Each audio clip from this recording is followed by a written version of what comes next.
Good morning. Hey, good morning. How you guys doing?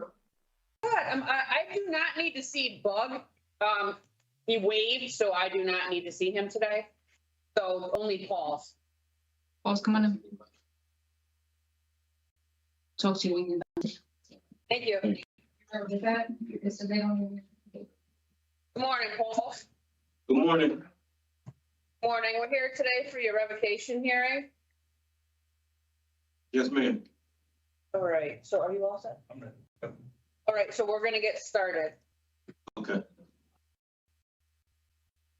Good morning. Parole Officer Meyer, hearing examiner for the Board of Pardons and Paroles. This is revocation hearing concerning Paul Shawn 406-137.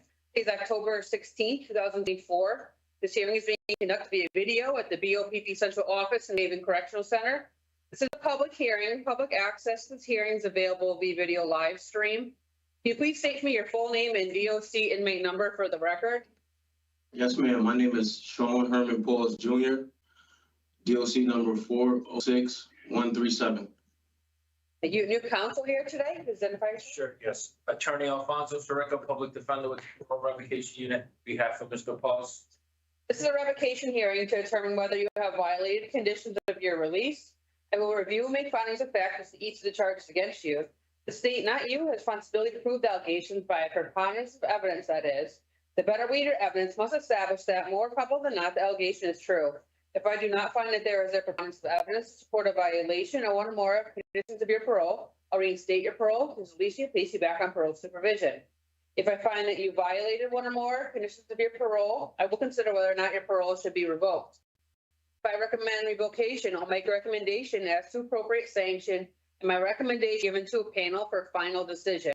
If the panel wishes to impose a sanction beyond my recommendation, a supplemental hearing would be provided to justify additional confinement. So this is the procedure. I'm going to read you your rights. Then we will review the parole violation charge, state your parole officer is bringing against you. I will review and identify exhibits filed for the record. Counsel will then have an opportunity to present a relevant testimony. After considering all the evidence presented, I'll announce my findings. If I find you violated one or more conditions of your parole, counsel will have an opportunity to speak to you back on history. Do you have any questions about the purpose procedure before we begin? No, ma'am. Okay. You have important rights today. The right to have an attorney present, and you have counsel here. You have right to receive the written notice of charges of violation. Did you receive that written notice? Yes, ma'am. You have a right to view the evidence against you before the hearing. You have a right to submit evidence in support of your case. At this hearing, right to call and examine voluntary witnesses, cross-examine first witnesses. Do you understand these rights and are you ready to move forward? Yes, ma'am. Okay. So now review the charge. State your parole officer against you. And information underlying charge 1. Under the law, you're charging officer on 7/24/24 found possession of drugs. As a result of your actions, you arrest by Navy PD and charged with violation of possession of a controlled substance and possession of a controlled substance intent to sell. Charge 200 bail drugs. Charging officer on 7/24/24. You're found in possession of narcotics. As a result of your actions, you arrested by New Haven PD and charged with possession of controlled substance and possession of controlled substance with intent to sell. In the state is filed the following exhibits pre-marked for identification purposes. Have Exhibit A, Connecticut Conditions of Parole. B, Connecticut Board of Parole Remand Custody Order. C, Notice of Parole Violation. D, Parole Violation Report. E, New Haven PD Police Report ending in 0166. And F is Judicial Pending Case Details. Did you receive Notice of Parole Violation Report, and those other items I marked? Did you review them? Yes, I did. In counsel, filed the following exhibit pre-marked for identification purposes. As Defense Exhibit 1, list of parole accomplishments and financial parole reinstatement, and Defense Exhibit 2, which is a character letter. Do you need to continue this hearing to obtain any additional evidence? No. We have no witnesses. I did receive an addendum from PCS. The addendum stated at 9/10/2024, you were convicted of possession intent to sell, dispense narcotics, received a 4-year suspended sentence of 4 years conditional discharge. So I'm going to turn over to defense. If you'd like to speak at this time. Yes, I just brief comment regarding the first part of the hearing. I'm interested in talking about his background, but that is the correct addendum. He did resolve the case on September 10th of 2024 with a suspended sentence and a conditional discharge. Thank you. So what I'm going to do next is I'm going to announce my findings. So On that charge one, I do find you violated conditional bail laws, obedience to the law. This is based on your conviction of possession with intent to sell, dispense narcotics, received a sentence of 4 years jail, executed, suspended with 4-year conditional discharge, as well as exhibits D and E that were provided by the state. On charge two, I find you violate conditional bail laws, drugs. This is based on evidence that was provided, exhibit E, as well as the conviction for possession with intent to sell, dispense narcotics. So that includes the fact-finding portion of the hearing. Before I make a recommendation, council will have an opportunity to speak to your background and history. This purpose part of the hearing is to help determine what outcome I will recommend. So if you'd like to. Yes, on behalf of Mr. Pauls, this is my client's first violation, and I did take a look at the parole violation report. His parole officer had recommended that he remain incarcerated until his case is disposed of, which he did take care of his matter in court with a suspended sentence. My client is 31 years old. He does have 2 children who are 4 years old. On his previous statement to parole, he did successfully complete the Project More halfway house program in New Haven. And then he was in the supportive housing program at the Roger Everson House. He was there until remanded. He did graduate from James Hill House High School in 2013. It's like in February 2023, he did obtain his Flagler certification, and he had applied for the OSHA program just prior to him being remanded. As far as his employment history, a very good history. He listed previously worked full-time at Town Fair Tire in West Haven, full-time at Manpower Temp Agency, worked for Ashley's Furniture, IKEA. Then he had a full-time overnight job at Bazzuto's in North Haven for a few months. Also worked at WB Mason in Hamden, and full-time at Leeton Industries in Hamden. And that was through Expert Staffing Temp Agency. He did do an intake to forensic drug diversion clinic in New Haven. And as far as why he was out at the Walter Brooks house, he was involved with some community service with park cleanups around the city. And in the past, while he's incarcerated, he does take advantage of the programs there. He reported he successfully completed Tier 1, the Tier 2, Tier 4, and the voice as well incarcerated. Since he's been remanded, he volunteers as a chairman and attends NA meetings on a weekly basis. As far as reinstatement for housing, he's amenable to be placed back at Project Moore's halfway house and the Brooks house or some type of supportive program. And at some point, he'd like to transfer to a sponsor's residence. So I am asking to have my client reinstated. It is his first violation here. And also the support letter by Ms. Amin that we provided. He does have some support in the community. Shawn, anything you want to add about your background? Anything I put on the record regarding what you're going to do when you get out? I just look forward to thank you for that. I just look forward to furthering my education and my work experience. I would like to. Unfortunately, when I got arrested, I tried to, I went and enrolled and tried to get my OSHA's 10, my OSHA's 30, but unfortunately it went left. I would like to, further that as well as soon as I get out, and a couple other things like my CDLs and trying to, apply the certification that I already have as well. Thank you. Thank you. And you did get your driver's permit also? Yes, sir. Okay, but you just got to follow up to get your license also, correct? Yes, sir. Yes, sir. Okay, so I've listened to testimony today, reviewed all the evidence that I have received by the state. I will put on the record. I do not see prior violations. I do not see any misconducts that were issued. You were out in the community for about 5 months before being returned to custody on new charges, and you see the new conviction for that possession with intent to sell, dispense narcotics. Based on that information, I am going to make a recommendation. I am going to recommend that parole be revoked and that you be re-paroled for November 25th of 2024. This is about a 4-month period of confinement as a sanction. I recommend the following parole conditions: halfway house placement, no contact with your co-defendant, Lydian Reed, no contact with your victims, Alpha Delta, 371 Elm Street, New Haven, Connecticut. More Than Pizza, 383 Blake Street, New Haven, Connecticut. Indies Lounge, 425 Derby Ave, West Haven, Connecticut. And Schooners, 1400 Wheelie Ave, New Haven, Connecticut. Behavior Management Program for Anger Management and a general no contact with Michael Stanley. My findings can go to the parole board on 24th, October 24th. And at that time, the board's going to make the decision. They can hold you in longer. They can let you out as soon as 10:24 if they do choose, or they can hold you in longer. Do you have any questions, sir? No, I just, so in October, you said? Your release date is November 25th of 2024, Shawn. On October 24th, as I advised you via telephone, the board of 3-member panel is going to look at the outcome of this hearing today.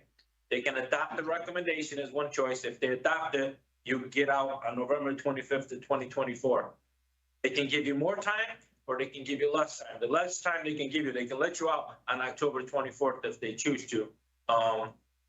But your re-parole date recommendation right now is November 25th. That you'll get it in writing about a week after if you're still there, so you'll know what the board's decision is. You'll get it in writing. All right, thank you. John, if you call our office the next day on Friday the 25th, we can tell you via telephone because I get an email before the written report comes out. So if you get a call us on Friday the 25th. I can tell you, or my secretary can tell you over the telephone what the board did before you get it in writing. Thank you. All right. All right, you're all set today, sir. Thank you. Good luck. So is this correct? Back at 10 o'clock for Tom? Regarding inmate Jamar Bugg, number 320903. This case has been waived by counsel.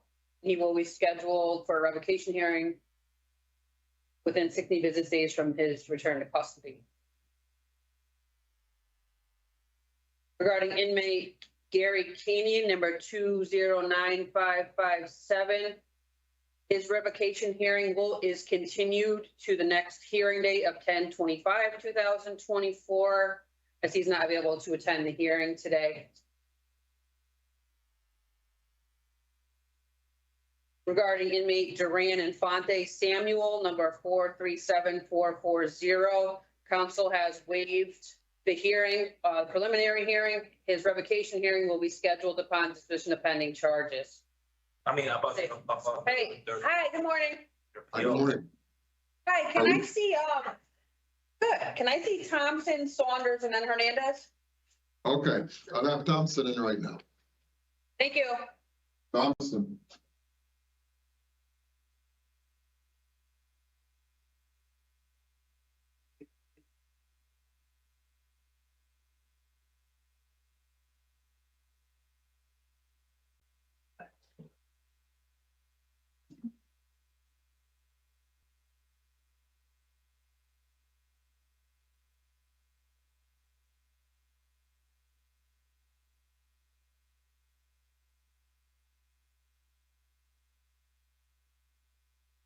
Good morning, sir.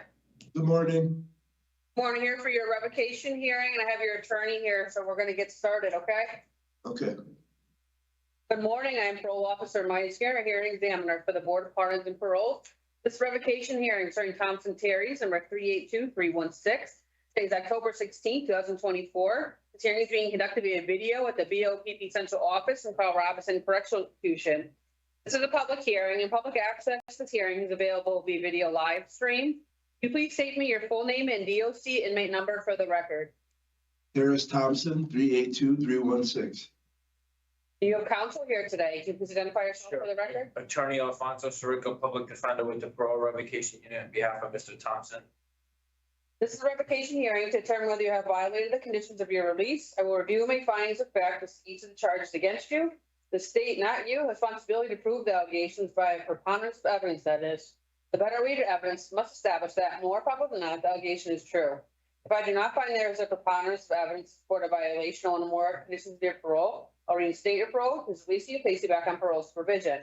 If I find you violated one or more conditions of your parole, I will consider whether or not your parole should be revoked. If I recommend revocation, I'll make recommendation as to appropriate sanction, and my recommendation will be given to a panel for final decision.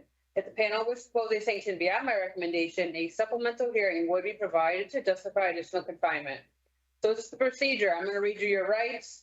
Then we will review the parole violation charge, state your appeal is written against you. I will review, identify exhibits filed for the record. Counsel will then have an opportunity to present a relevant testimony. After considering all the evidence presented, I'll announce my findings.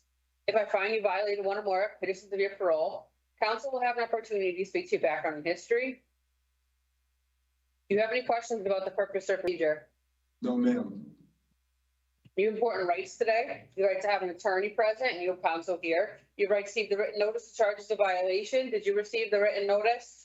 Yes, ma'am. You have a right to view the evidence against you. You have a right to submit evidence in support of your case. At the hearing, you have a right to call and examine voluntary witnesses and cross-examine rich witnesses. Do you understand these rights? Now you're ready to move forward? Yes, ma'am. All right, so we'll now review the charge, state your parole officer is bringing against you, and the information underlying each charge. I will note that no findings are made at the time of the preliminary hearing.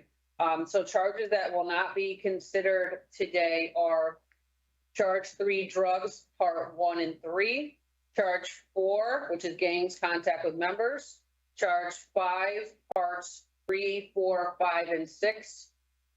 And the rest are, I'm going to read right now. Charge 1, under police section GPS, your charging officer reported on 16/24, he failed to charge a GPS unit in accordance with GPS monitoring agreement, resulting in a battery shutdown, battery violation, and subsequent shutdown. A battery violation occurred at 8:17 p.m. and a shutdown approximately 8:46 p.m. Your GPS was shut down for approximately 8:46 p.m. on 16/24 to approximately 12:15 p.m. the next day, 6/17/24. Your whereabouts are unknown for approximately 15.5 hours. Charge 2 under obey all laws, obedience to the law. You're charging off support on 7/24/24. You're arrested by Connecticut State Police in charge of public indecency and breach of peace. You were arraigned on 7/25/24 for said charges under docket ending in 5300-S, at which time determination of probable cause is made. Your next court date is 8/21/24. On 7/22/24, during a standard inmate count check at Watkinson House, you intentionally exposed your penis to a female staff member. The female staff member, during her count, repeatedly knocked on the bathroom door, announced the female was present. You refused to acknowledge her knocking, resulting in her opening the bathroom door after much warning. Upon opening the bathroom door, you exposed your naked body and groin area to her while smiling. You then told the residents of the halfway house your intention was to see the reaction of the female staff person when having to see your genitalia. Charge 3 under obey all laws, drugs, part 2 states on 7/12/24. You state in the voice memo and text message thread all the time, I've been outside drinking, drugging, doing this, doing that, partying, fighting like having guns on me, selling drugs and shit. Charge 5 under no consumption of alcoholic beverages, part 1, 5/19/24. Record a video of yourself in a bar drinking a shot glass of alcohol.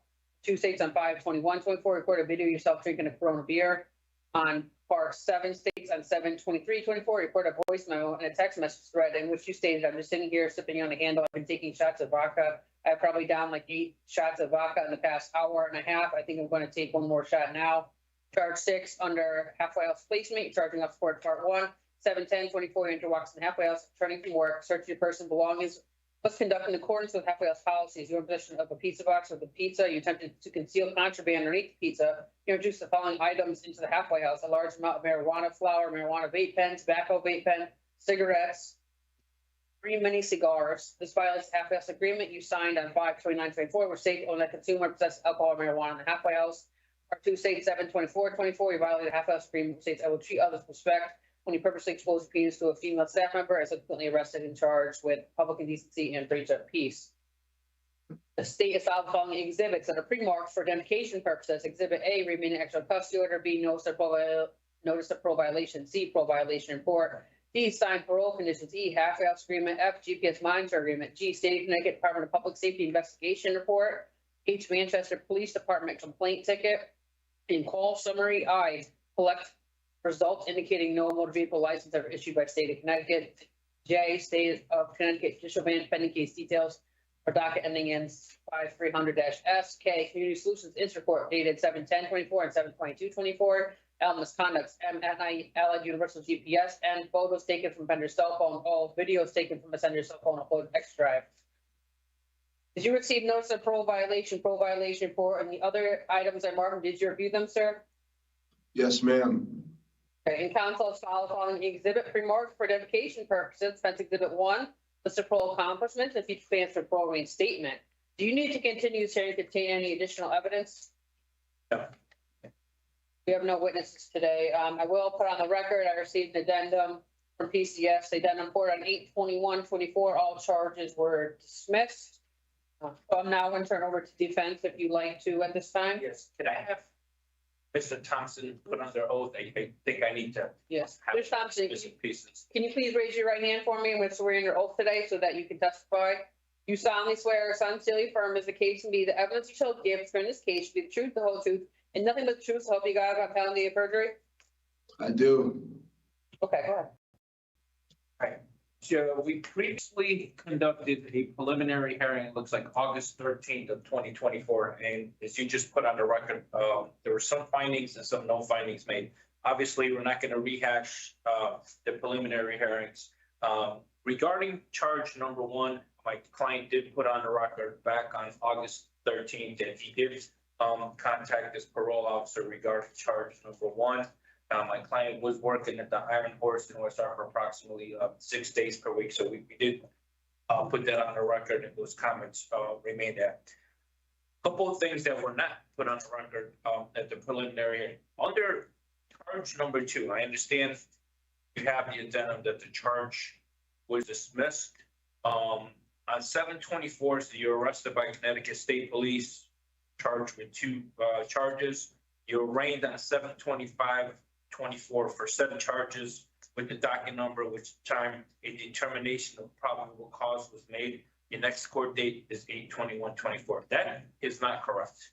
And my initial call to my client prior to me obtaining the transcript from court, my client had indicated to me via telephone that the judge that he went in front of for his arraignment refused to make a finding of probable cause, and his case was continued to a later date. And I do have a transcript here that's dated August 21st of 2024 that our division paid for. And on the page indicates the prosecutor, Meredith Park, is addressing the judge, Judge Doyle, says, Your Honor, this is, I believe this is the first time down since the arraignment. At the time of arraignment, the judge who presided over found no probable cause for either or breach of peace, second charge. So I'm not sure where that information, the parole violation report indicated probable cause was never found on those 2 charges at the arraignment, and then the charges were actually dismissed on the following court date. So a determination of probable cause was never made according to the transcript I received. As I previously indicated, I did put some comments on the record at the preliminary hearing, which I stand by those comments. I did receive 2 additional pieces of information. Unfortunately, I did not receive them until late yesterday afternoon. And Mr. Thompson, you're under oath. You did send me a letter, which is dated October 8th of 2024, with some, looks like printed screenshots of your telephone, correct? Yes, sir. Okay, and it appears that the interaction, I'm assuming it's with your parole officer based on what I gather here. Friday, May 31st is where it starts, and the Tuesday, June 25th. So you were having some interaction with your parole officer regarding your mental health. Is that a fair statement? Yes, sir. Okay, and could you, I have them in front of me. Like I said, I didn't get the mail here doesn't come until like 3:34. That's what time I received the letter yesterday. So it was too late for me to actually submit it. Could you just let the hearing examiner know what the nature, I'm going to show the hearing examiner what I have here, what the interaction was between you and your PO with these text messages? So the majority of the ones there is, me reaching out to her, letting her know, just how things were going for me. Like my mental health wasn't okay. You know, I was placed in the halfway house. I was never explained why. She just put me there and stated to me that she didn't like where my past residence was, and therefore she really never gave me any other inkling as to why I was there. So, you know, being in that place and just the things making my life harder to work and whatnot, I reached out to her a few times, letting her know, like, I'm not okay. My mental health is not okay. And I get no response from her. I called, I leave voice messages, detailed messages. She never reached out to me. She responded when she wanted to. And the other big message in there is when my bracelet died, and I texted her letting her know about my bracelet. She said my bracelet was dead for 15 hours. It was dead for maybe a total of 4 hours, and those text messages are there where I texted her letting her know that I'm aware it died. I have no reason as to why it died. I plugged it in the 2 hours I do every day. I was at work. It really wasn't much I could do about it. But once I got home and was able to text her to let her know, you know, I'm home, I'm plugging it up now. I apologize for it dying. And yeah. Okay, so and you beat me to the dying of the unit. You were in contact with your parole officer, kind of giving her updates as to what was going on with that unit Yes, shutting sir. up, right? According to your time. And once again, you're under oath. You're claiming this came off your telephone, Mr. Thompson. Yes, sir. correct? Okay. Yes, sir. All right, and the other, again to that, the other additional, I'll talk about it on the second part. I did receive a support letter on behalf of Mr. Thompson by Ms. Ross, who he was involved with, kind of supporting what he's saying. He was trying, he was out working, as I indicated at the preliminary hearing, excuse me. He was working 6 days per week, and there had been some issues with the follow-up through the parole officer as to what he needed as far as treatment, things of that nature. Same thing, this email did not come until yesterday afternoon after we had already submitted the report. So those are just a couple additional pieces I wanted to add to the preliminary hearing. I said those comments were put on the record.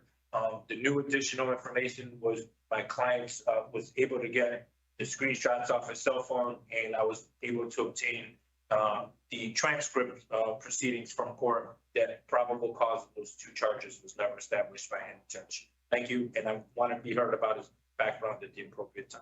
All right. So I'm gonna be right with you with my findings.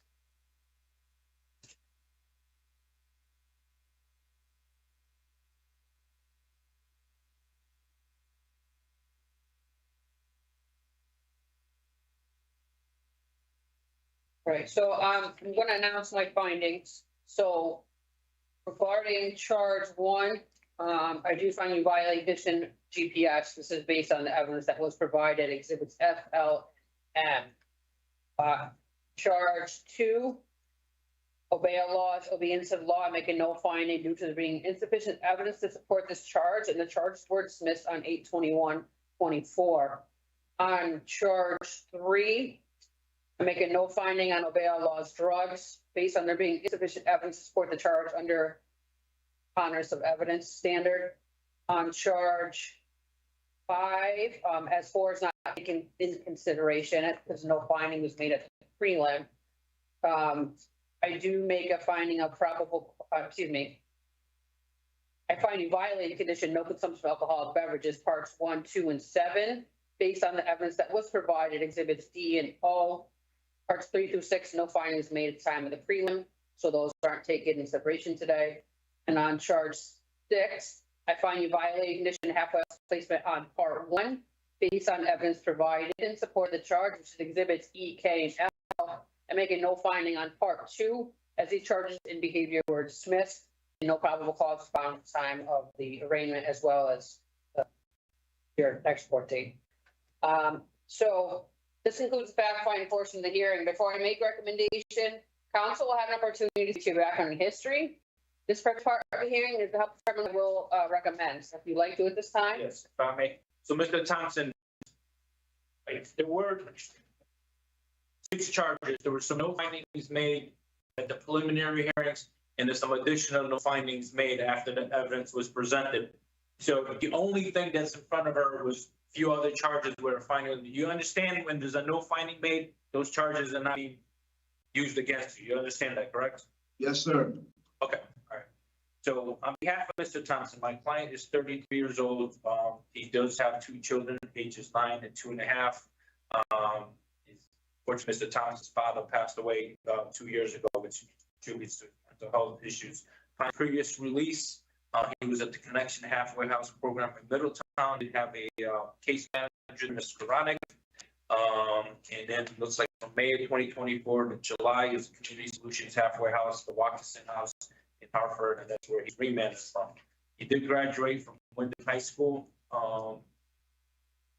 Upon his successful completion of high school, he did begin to take some classes at Bugg Community College. It looks like during 2019, he did graduate from Bugg Community College with a bachelor's degree in business with a minor in accounting. As far as employment, while he was at the ND Center, he did utilize the labor ready temp agency for various placements. Most recent jobs I indicated here today, he was working full time at the Iron Horse in West Hartford, 6 days a week. He did, looks like in 2022, successfully complete the Connection Center for the CTPSB program, and we did receive documentation which confirms he attended consistently and engaged in treatment. Also participated in relapse prevention group and explored domestic violence program at CHR in Manchester. He did complete 12 out of the 26 sessions, and then he was remanded. So obviously did not finish it. Upon reinstatement, he did list a sponsor, Ms. Ross. There's her address and phone number is listed there. And as a backup plan, he's amenable to being placed in the halfway house in Hartford. It's indicated to us he's eligible to return to the full-time job at the Iron Horse in West Hartford, and he does know he needs to engage in successfully complete the Explore program. As I indicated, he was in the program, was in class number 12, and then he was remanded. Mr. Thompson, anything you want to add regarding your background, what the plans are, if you're reinstated? My biggest thing is I've been procrastinating to finding a trauma therapist, but counselors from the Explore program, as well as just my safety net, has really been trying to push me to get a trauma therapist. So I mean, that's one thing that's heavily needed upon being released, whenever that may be. But I definitely have some trauma that I need to work on. Okay. Thank you for your comments.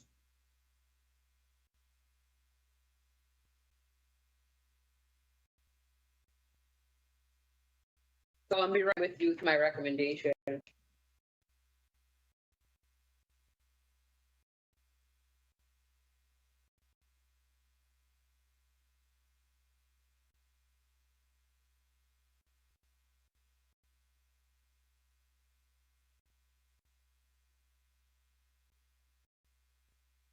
So I will put on the record, this is your third violation on this term of supervision. You do have 2 prior criminal violations. Your officer recommended revoke until your end of special parole date, which is 9/21/2026. You did receive 6 misconducts and were only in the community for about 4.5 months. And per our records, you've never successfully completed community supervision in the past. I know you have 2 prior failures. And you are on supervision for 5 years, special parole for robbery first and assault second. All charges were dismissed regarding the new arrests.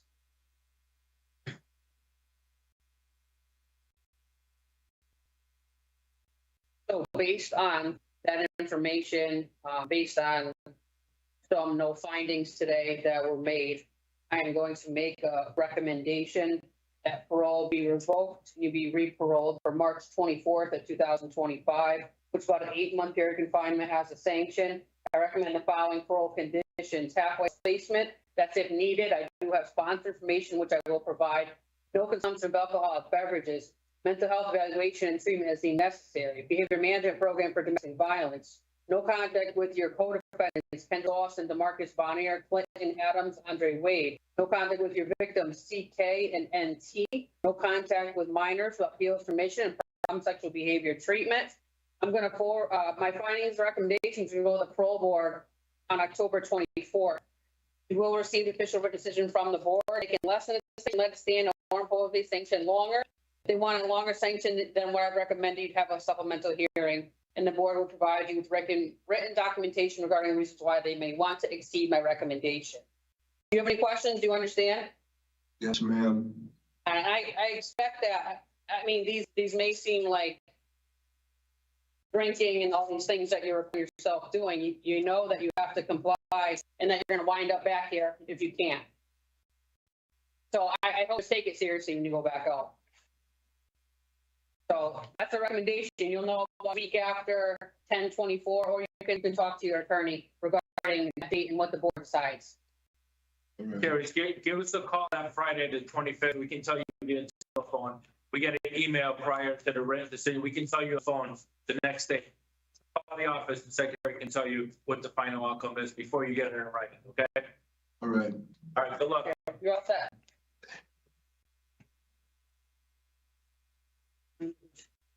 Saunders.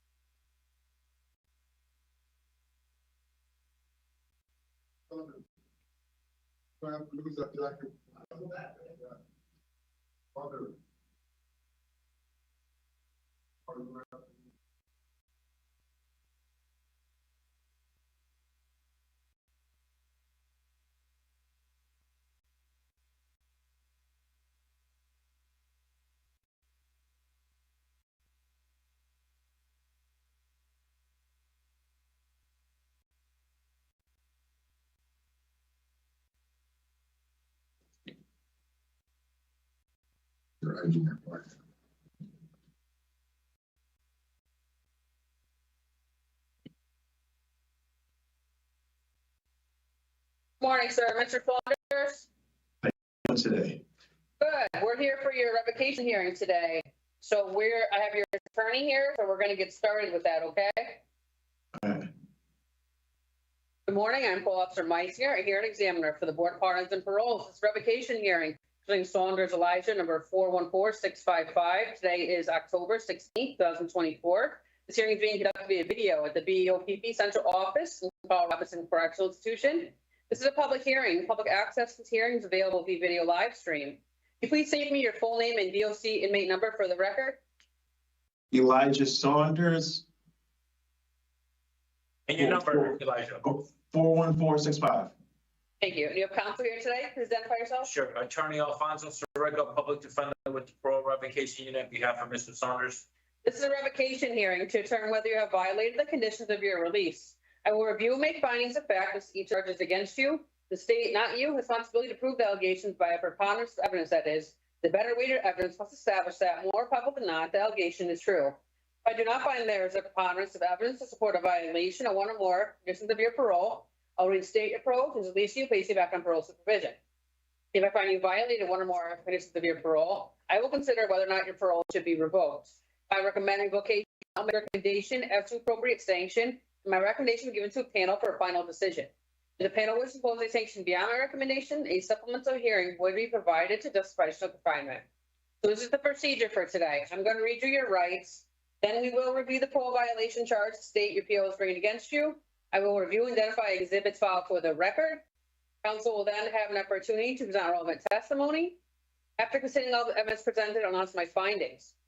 If I find you violated one or more conditions of your parole, counsel will have an opportunity to speak to your background and history. Do you have any questions about the purpose or procedure? Not at all. The important rights today, the right to have an attorney present, and you have counsel here. You have a right to receive the written notice of charges of violation. Did you receive the written notice? Yes. You have a right to view the evidence against you. You have a right to submit evidence in support of your case. It's hearing right to call and examine voluntary witnesses and cross-examine adverse witnesses. Do you understand these rights, and are you ready to move forward? Yes. All right, so now review the charge, state your appeal is bringing against you, and the information underlying each charge.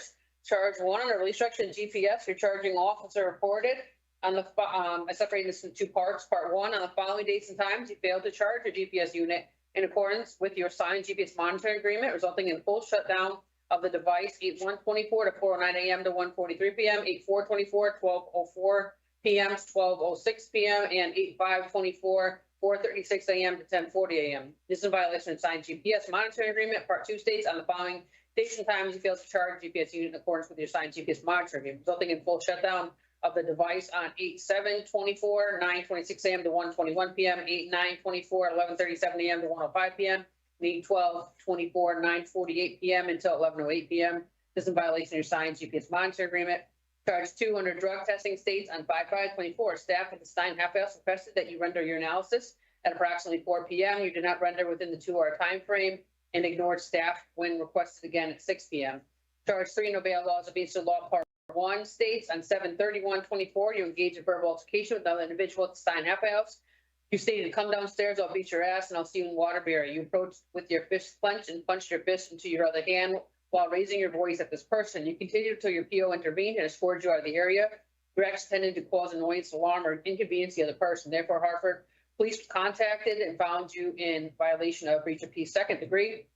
Part 2 states 8/22/24. A staff member of the Washington Half House approached you to speak with you regarding a past which became irate, stating, "Fuck you, call my fucking PO." The staff exited the area. You continued to scream at staff and eventually were directed to the front office. You were holding the Half House cordless phone in your hand while seated in the staff office. You continued to raise your voice and yell at the staff and then proceeded to throw the cordless phone at the staff desk, causing it to break. Your action tended to cause annoyance, inconvenience, or alarm to the staff and intentionally damage property. Connecticut State Police Troop H was notified you and found you in violation of breach of peace 2nd and criminal mischief 4.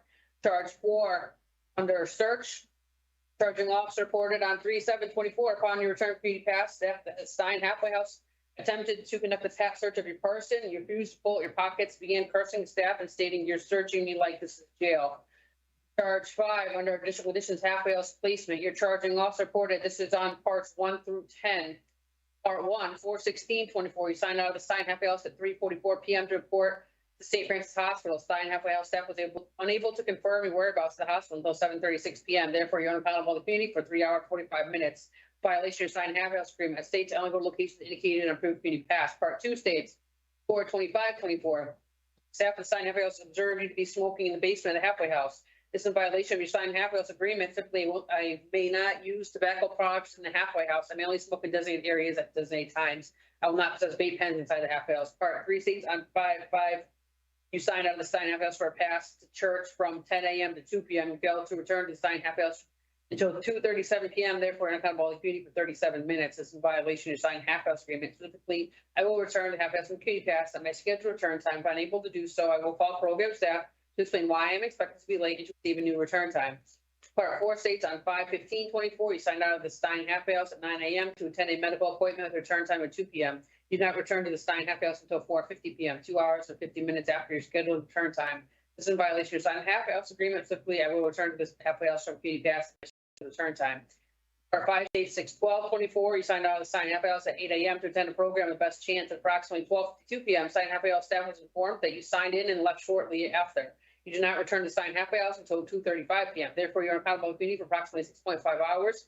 This is in violation of your Stein Halfway House agreement. Specifically, I will only go to locations indicated on approved community pass. Part 6 states on 7/5/24. You signed out of the Stein Halfway House at 2:04 PM to attend work at the REF Wedding and Banquet Facility. You returned to the facility at 10:04 PM. An employment verification completed by Stein Halfway House staff on 7/10/24 revealed that you did not attend work on that day. You admitted to this PO that you did not go to work on that day. Therefore, you are unaccountable in the community for 8 hours. Violation of your Stein Halfway House agreement. Specifically, I only go locations indicated on approved community pass. Part 7 states on 7/7/24. You signed out of the Stein Halfway House to attend church at 10:02 PM. 2 PM. You with a return time at 2 PM. You failed to return until 2:39 PM and did not contact Halfway House staff to state that you would be late and request a new return time. It's a violation of Stein Halfway House agreement. Specifically, I will return to the Halfway House from a community pass at my scheduled return time. If unable to do so, I will call program staff to explain why I expected to be late and receive a new return time. Part 8 states on 7/22/24. You signed out of the Stein Halfway House at 2:02 PM to report to the Bank of America return time at 4 PM. You contacted the Stein Halfway House to state that you would be late and were given a new return time at 4:30 PM. You did not return to the Stein Halfway House until 5:39 PM, 1 hour and 39 minutes after your return time. This is a violation of the Stein Halfway House agreement. Specifically, I will return to the Halfway House from community pass at my scheduled return time. If I'm able to do so, I will call program staff to explain why I'm expected to be late to receive a new return time.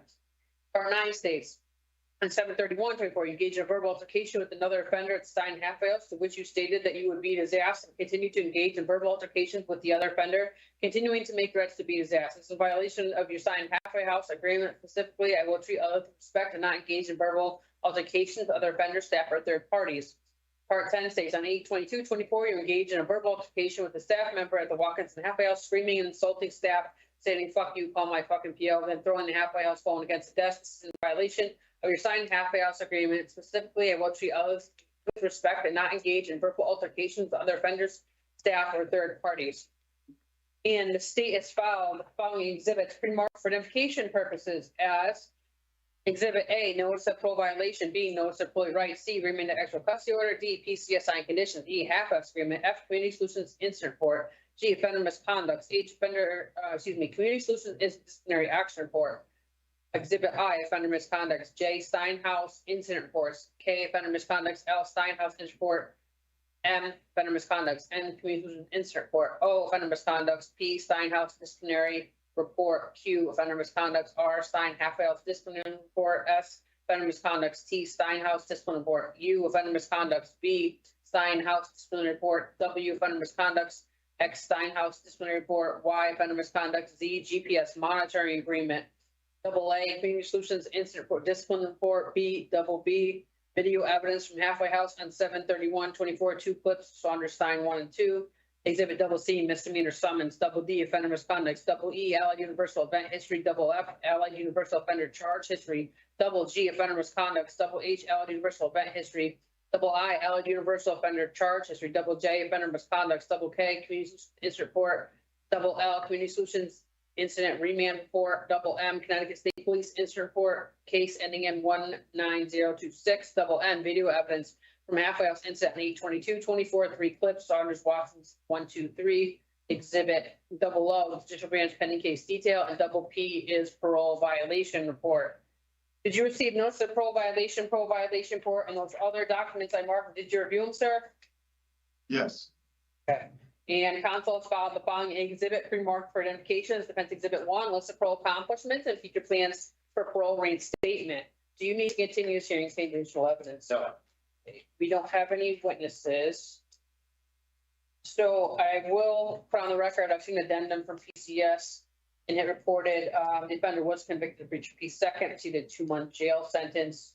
I have an EOS date of 10/21/24 with a TS date of 9/20/24.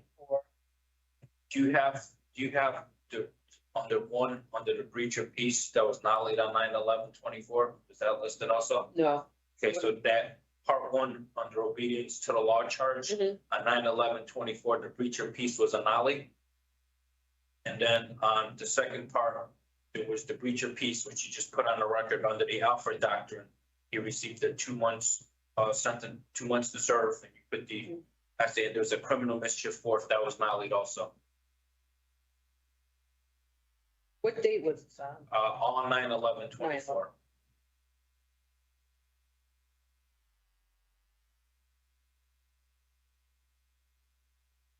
Two requests. First request, could I have Mr. Saunders put under oath, please? Elijah, raise your right hand. So you can testify. I'm gonna swear you under oath now so you can testify today. So you solemnly swear, solemnly affirm, as the case may be, the evidence you shall give during this case shall be the truth, the whole truth, and nothing but the truth, so help you God upon penalty of perjury? I swear. Yeah, just put you under oath, as I advise you, so I can have you testify at this hearing. You can put your hand down. All right. May I ask, I know there's a lot of charges. Are all the charges and parts Being considered? Yes, Yeah. so there's no findings on anything yet?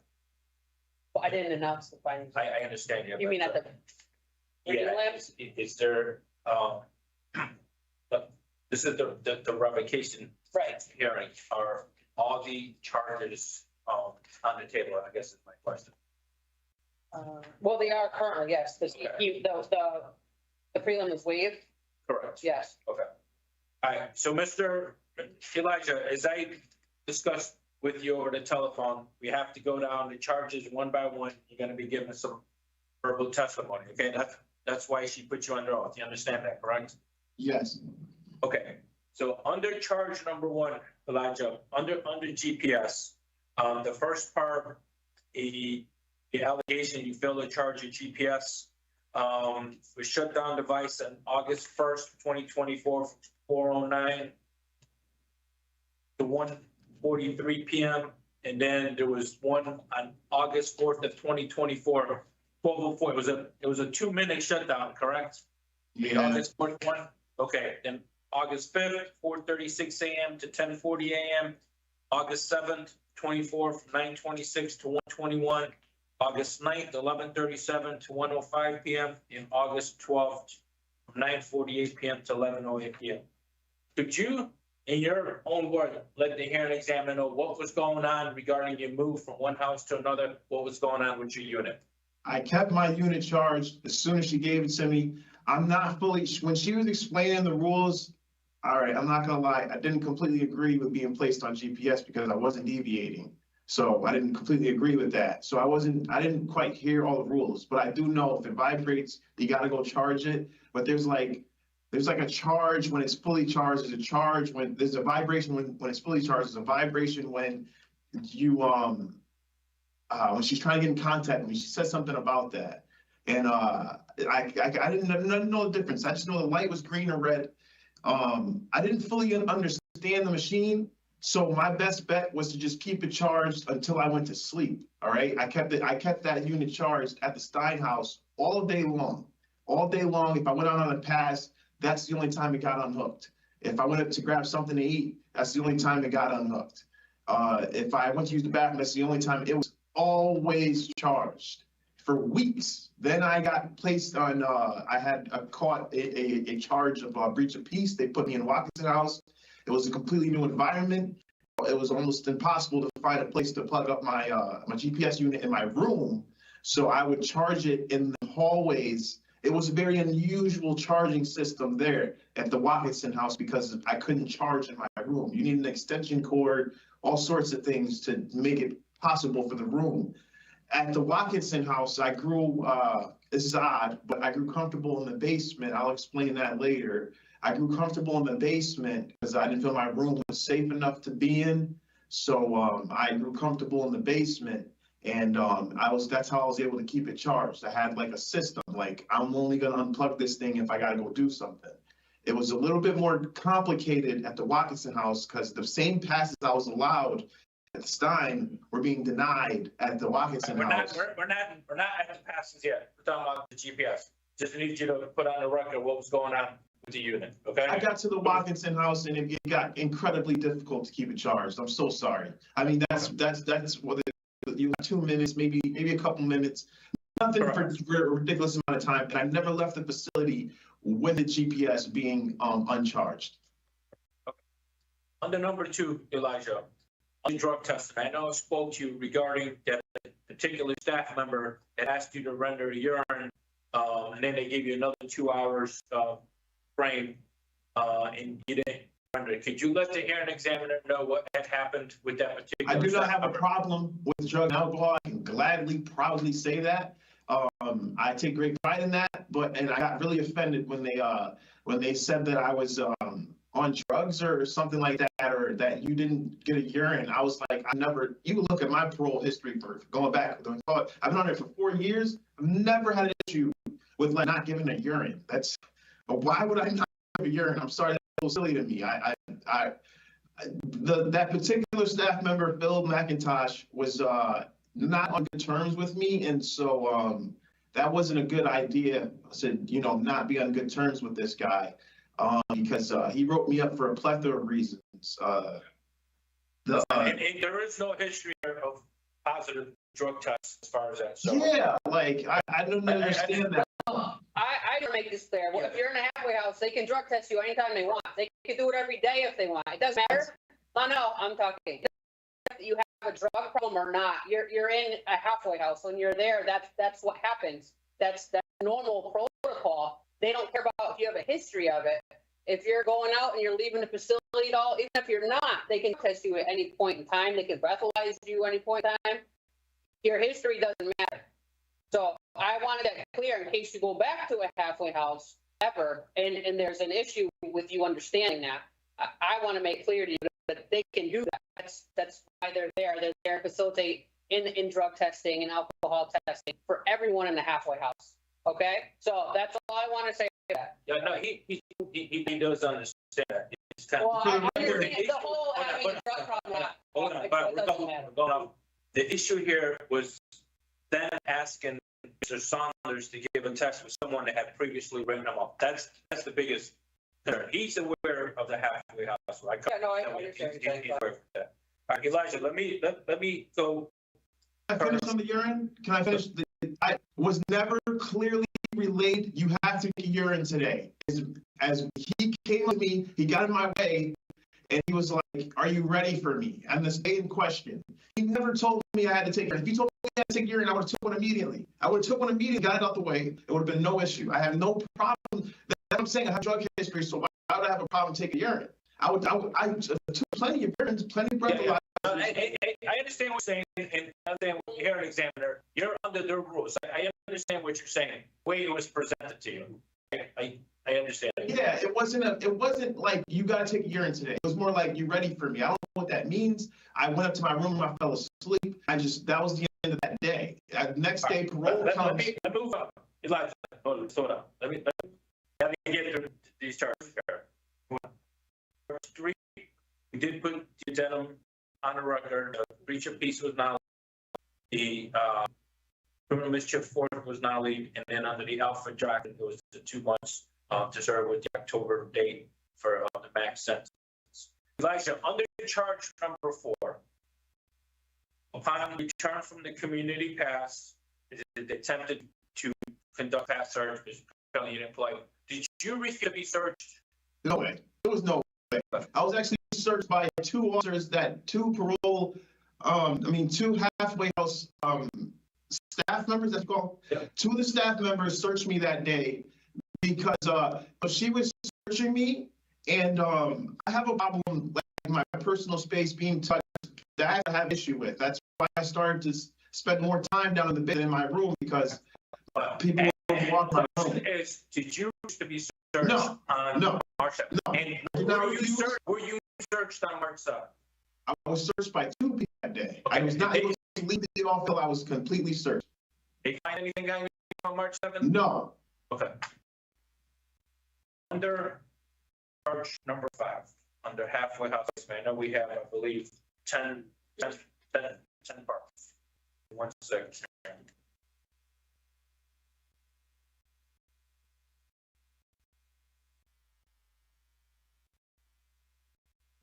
All right, gotta go right in order, Joe. On April 16th of 2024, regarding your pass to St. Francis Hospital, did you go to St. Francis Hospital on? I have a record at St. Francis, but I've never been there before. You gotta let me ask the questions first.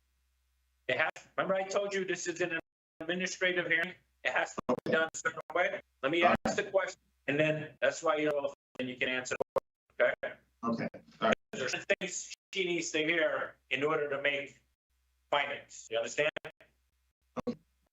So, under charge number 5, under halfway house placement, parole officer allegation, Elijah, is April 16th, signed out of the Stein House at 3:44 p.m. to go to St. Francis Hospital, and then claiming they couldn't confirm your whereabouts until 7:36 p.m. So my first question is, on April 16th, were you at St. Francis Hospital? On April 16th, yes. Okay. I have a record. You can check. It took you a while to get there. It took me quite some time. I apologize, and it never happened again. But that specific day, I had never been to Francis before. Sorry, I didn't know where it was. But I was just trying to get. As I found out St. Francis on the other side of the map, I have a record that I went there, a record that I had addiction that I was treated for, and I went submitted. Let me ask the question. It can't. Okay. Will you give discharge papers from St. Francis Hospital?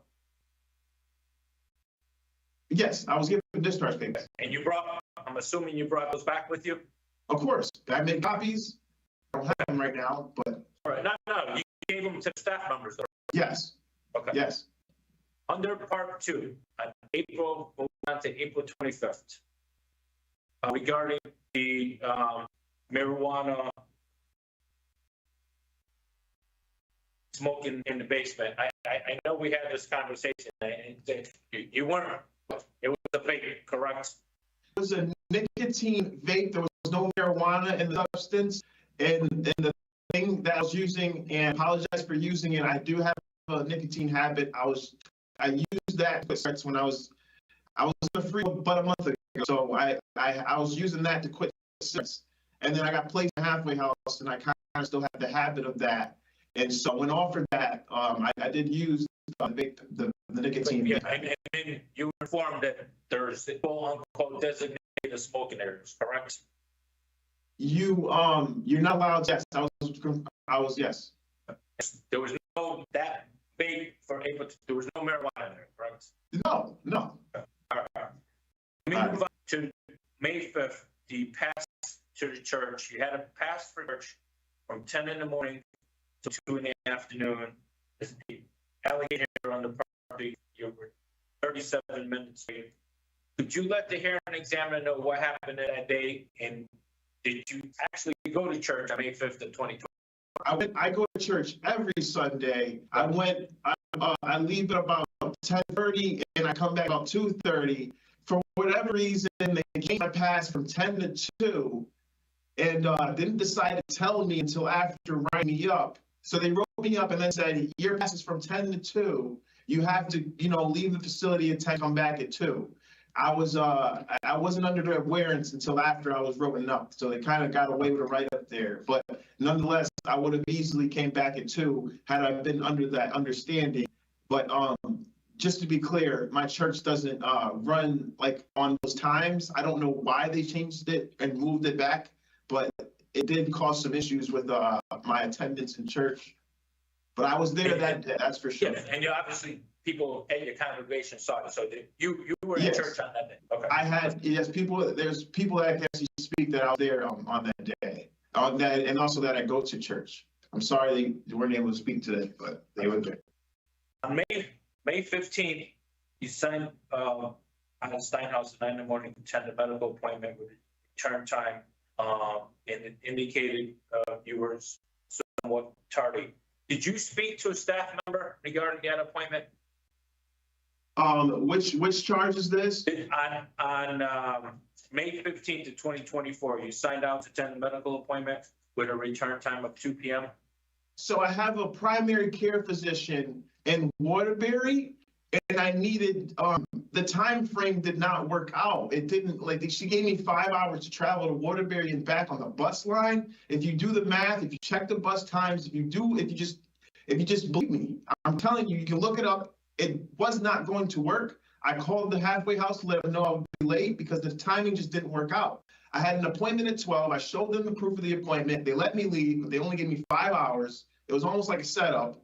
And then I around the time that I'm still like at the doctor's office around the time, I have a primary care physician that you can actually speak to about this. Mercy Healthcare. I've been going there for years. Since I came out on special parole, that's been my primary care physician. I was originally in the Waterbury area, so I kind of just kept the same primary care physician. I've actually went to him just only twice this year.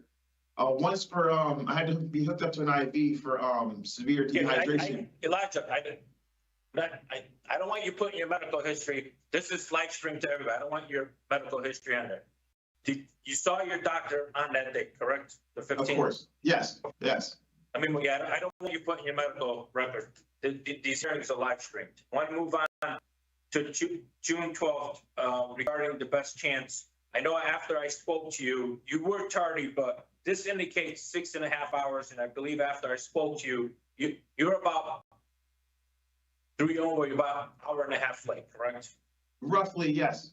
Okay, not 6.5 hours. Impossible. Okay. All right. That's it. All right. I have a scaffolding license to prove that I was there that day. That was a scaffolding day. I have a scaffolding license in my property right here in jail that can prove that I was there that day. I got my license for going to the program that day. I actually have to go back and get the rest of my OSHA 30. I know there was a couple of other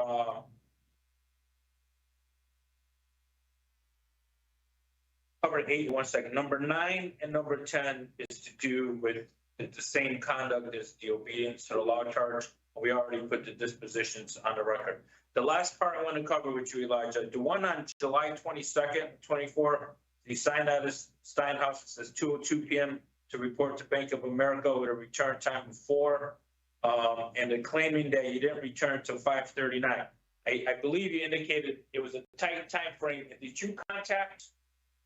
It was a tight time frame. I still contacted the halfway house, even though it was another one of their little setups that I have to call them setups. I mean, it's not enough time to get to the facility unless I'm going to be late, or if I don't go to the facility or don't make it on time, I'm going to make it back on time to the halfway house, and then you're going to call later. It was, I don't like that setup. I told them how much time I needed. The regular 4-hour common pass, he gave me 2 hours to get to the bank and back. I called her. I shared my location on my iPhone. I did as much as I could to give them a notice of where I was at. When there's just, I don't know how that got confused into a write-up, but she gave me a new time of 5:30, not 4:30, 5:30. I was back around 5:30. Okay. That is Right, so on charge 1, I do find you violated condition GPS based on the evidence that was provided in support of the charge, which is exhibit Z-E-E-G on part 1 and Z-H-J on part 2. On charge 2, I do find you violated condition police direction drug testing based on evidence provided in support of that charge, which is exhibits N and O. On charge 3, I find you violated conditional bail laws, obedience to the law, part 2, based on your conviction of breach of peace second and repeat the sentence of 2 months jail. And I do make a finding on part 1, based on evidence that was presented by the state, exhibits AA, B, C, and D. Although these charges were not laid, I find the behavior meets the element of that charge. On charge 4, search, I make a no finding due to the charge not meeting the elements. The offender was searched by staff as instructed. On charge 5, I find you violated condition, additional board condition, halfway house placement. This is on parts 1 through 10. Based on evidence provided in support of the charge, which is exhibits EHI part 1, EJK part 2, ELM part 3, EPQ part 4, ERS part 5, ETU part 6, EVW part 8, EXY part 9, EAADD, that was part 9, part 10 is EKK and LL. So this includes the fact-finding portion of the hearing. Before I make a recommendation, council will have an opportunity to speak to your background and history. This purpose part of the hearing is to help determine what outcome I will recommend. So if you'd like to, Seth. yes. On behalf of Mr. Saunders, my understanding, this is my client's first violation. If my math is correct, I'm showing it was paroled on May 17th, 2023. Remanded on August 22nd, 2024. So approximately 15 months or so. I believe that's what my paperwork indicates here. My client is 30 years old. On his previous release, he was sponsored by his friend on Liver Street in Hartford. And then looks like September 20 to 23 to February of 2024. So the connection reentry of the REACH program in Britain. He did have a case manager there. That looks like in February 29th to 2024 to July, it was Community Solutions Halfway House, the Steinhaus in Hartford. As far as education, it looks like in 2023, Mr. Saunders reported he studied business management and introduction to hospitality in Naugatuck Community College. And then he participated in the Flaggers and Scaffolding Certificate Program at Capital Workforce and Best Chance for a Second Chance program, as he previously indicated. Pretty good work history. While I was at the Steinhaus, he did work at Taco Bell in Britain. Also worked at the Aria Wedding and Banquet Facility in Prospect and the Lake House Reception in Boca. And he also reported he procured a job at Lowe's, but he was unable to work there while he was at the halfway house. Reported to us, he participated in individual therapy and cognitive behavior therapy for RNR, Community Partners in Action in Hartford. He does utilize St. Francis Hospital when needed. He indicated he does report intense church regularly while in the community. As far as reinstatement, he likes to be placed into connection, the REACH assisted housing either in Hartford or in New Britain is what he listed to us. And second choice was a halfway house in Hartford, either the open earth or return to the Watson house. He does plan to return to Naugatuck Community College for business management. And as he indicated, he does have his certificate for flaggers and scaffolding certificate. So he's amenable to any job opportunities available to him. Elijah, anything you want to add about your background and what you're going to do as far as job when you get out? I have my GED. I was working towards the associate degree in business management. Naugatuck Valley wants me to pay a fee and I can get back into school. I don't mind paying the fee. I'll pay the fee. And I have an experience in landscaping, warehouse, maintenance, cooking and catering is my favorite. I like culinary, but I'm actually going to be switching over to the construction business to make more money because I'm getting a bit older now and I can't continue part-time hours or the positions that they have available for me right now without the I have to complete the business management in order to get like the management role. So until then, I have to do something else. So that's why I went for the flagger and the scaffolding. As long as I get my OSHA 30, everything will be fine. I have no problem being placed in a halfway house in Hartford. I would like to think I was doing okay. I grew frustrated and I let my emotions get the best of me a few times. But other than that, you can actually call Atkinson House. I was very active with the Hartford AID and I was going the best chance. And I was looking for employment. I actually got employment at Lowe's. But there was no supervisor on shift to confirm my whereabouts, so I wasn't able to start that job. I got employment at the We Staff for Bestsellers. That's a temp agency that got me employed to Bestsellers. I called them every day. They got me employed to Bestsellers, but there was no supervisor on shift, so I couldn't work that job either. This is the words of the halfway house. I don't know why they keep saying that, but nonetheless, those are the rules. So I followed them. I wasn't able to work those jobs. I'll have to keep looking. I inquired to the job coordinator if she had anything to reach out to me. She said she knew no jobs that were hiring at the moment. So that's why I made my due diligence to look for these jobs.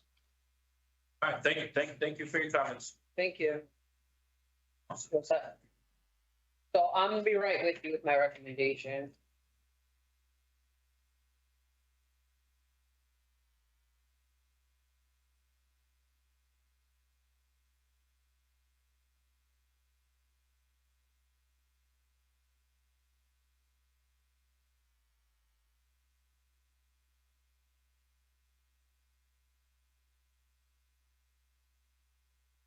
So I reviewed all evidence provided by the state. I've listened to testimony today.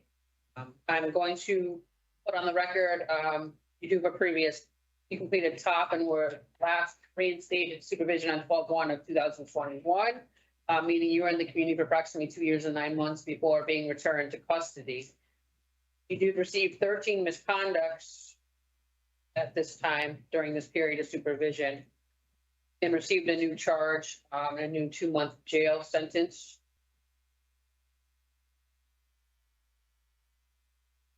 And you are currently serving 10-year special parole for robbery first. So based on this information, I'm going to make a recommendation that parole be revoked and that you be re-paroled for 12/23 of 2024, which is what a 4-month period of confinement as a sanction. I recommend the following parole conditions: halfway house placement, a general no contact with Wells Fargo Bank located at 224 Chase Ave, Waterbury, Connecticut, mental health evaluation, treatment as deemed necessary, and behavior management program for anger management. My findings and recommendations are going to the parole board on October 24th. At this time, the board's going to make the final decision. They can lessen that sanction, let it stand, or impose a sanction longer if they like to. If they want a longer sanction, you'd be notified, and then you'd be there to talk to the board on why they would want to. They discuss that with you. Do you have any questions? No. So you should know about a week after October 24th, or you can speak to your attorney regarding that, what happens. Elijah, so as I indicated, the case is going for board review on October 24th. You can call our office on October 25th, the following day, and give you the outcome over the telephone, okay? Rather than waiting a week to get it in writing. All right, thank you. All right, good luck. Okay, you're all set. Good luck, sir.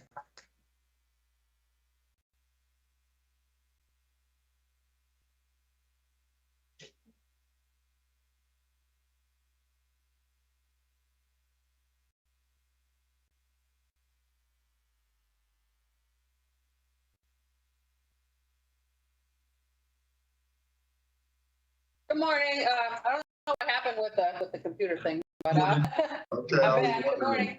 But yeah, no, it shut off and I don't know where it went. We're good. We're back. So Okay. good morning, Mr. Hernandez. Good morning. Good morning. We're here for your preliminary hearing and application for a top that we have for you.